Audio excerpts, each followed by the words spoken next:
백선엽 장군을 둘러싼 그 친일 논쟁, 이거 참 안타까운 마음으로 지켜보고 과거 청산에 대해서 다시금 생각하는 이러한 그 계기로 삼아야 되겠다. 일제치하에서 정도의 차이는 있을지 모르지만은 자유스러운 사람이 대한민국에 그렇게 많지 않을 것이다. 우리 사회의 공헌 정도 등을 종합적으로 감안해서 과거를 정리하고 미래로 나가야 우리나라가 발전이 있다. 그렇지 않으면요, 계속 우리나라를 서로 싸웁니다.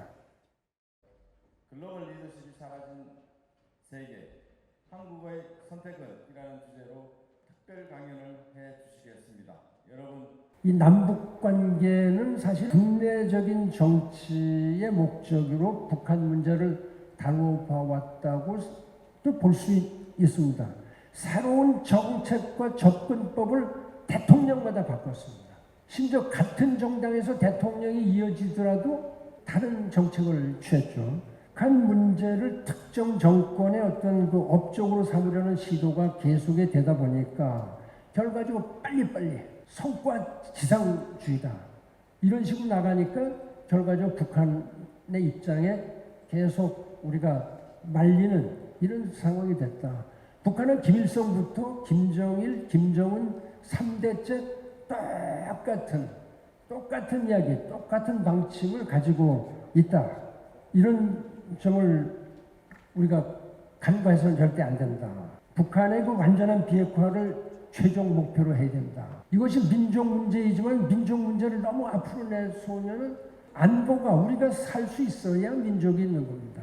비핵화 이걸 갖다 확실하게 한 다음에 우리가 화해, 민족 이런 걸 갖다 해결하는 것이 바람직한 것 아니냐 이렇게 생각을 합니다. 다음 달 8월 15일은 분단 해방 75주년 이런 해입니다. 이를 계기로 해서 제가 두 가지에 대해서 좀 마지막으로 좀 말씀을 좀 드리겠습니다.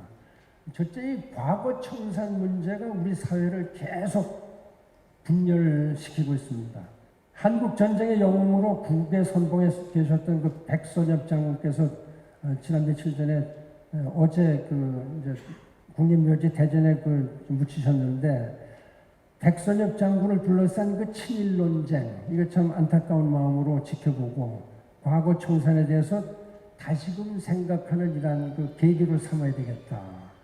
솔직히 친일의 기준을 엄격히 적용할 때에 일제치하에서 정도의 차이는 있을지 모르지만은 자유스러운 사람이 대한민국에 그렇게 많지 않을 것이다.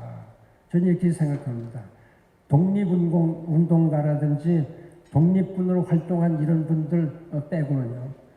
우리나라의 그 현대사 인물을 평가할 때에 또 다른 중요한 기준이 있는데 또 바로 그 해방 직후에 국내 혼란과 한국 전쟁을 난 그 아주 극한 상황 속에서 해당 인사가 어떻게 처신했느냐 이런 것이 또 아주 중요한 상황이죠. 물론 우리가 1945년 해방 이후에 친일 세력을 빨리 청산하지 못한 것도 사실입니다. 제대로 청산을 못했습니다. 그러나 해방과 동시에 국토가 분단이 됐죠. 6.25 전쟁이 났죠. 이런 그 국내적인 그 위험, 혼란기를 거쳐서 제대로 친일 세력을 갖다가 청산할 시간도 충분하지 못했던 것이 그 사실입니다.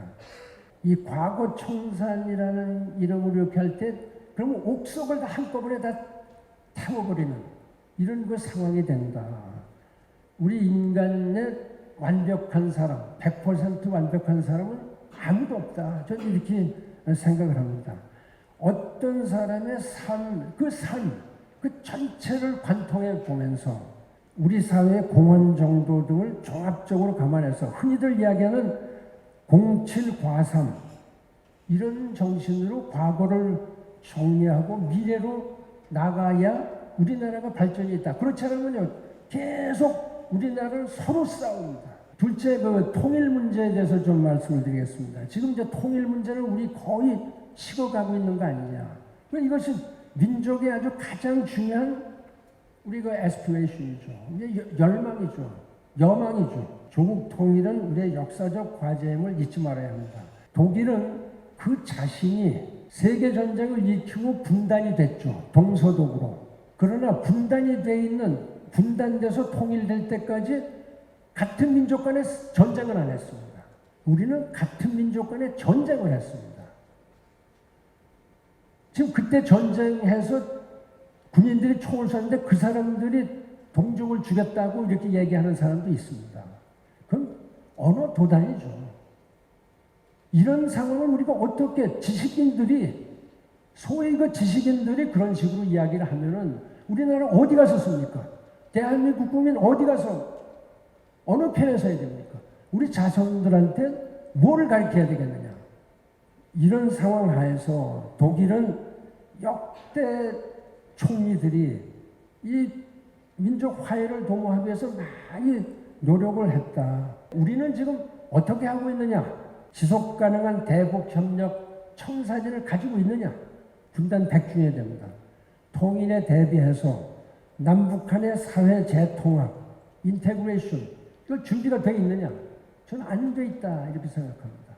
여기에 아무리 그린 뉴딜을 해봤자 무슨 소용이 있습니까? 그러면 사회가 이렇게 분열이 돼 있는데 우리 미래주의적인 청소년들에게 조국의 통일에 대해서 설명하고 통일에 대한 사회적 관심도 높여야 된다.